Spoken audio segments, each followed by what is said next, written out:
Yan po yung mga halaman natin. Yan po, oh. Nalalanta po, hindi po nalagaan masyado eh. Oh. Tagal na po ito. Yan o. Dami niya pang buko. Ayan o, mga buko niya. Ito yung buko niya. Ayan o. Ito yung mga buko niya. Ayan o. Ilagyan po natin ng, ng bunot sa tabi para po mamulaklak. Ayan, mga bunot. Lagyan po natin mga bagong bunot siya para po mamulaklak po siya ulit. Ayan o. May mga ano po, may mga po siyang mga bulaklak na tumubo. Ayan po. Ayan po. Ayan.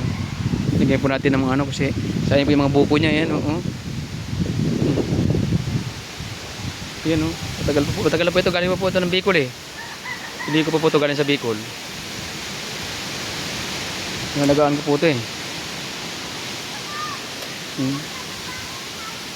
Ayan yung mga buko niya. Ayan o. Maliliit o. Ayan o. Butterfly. Ay tigre po pala yan. Tigre. Tigring orchids. Ayan o.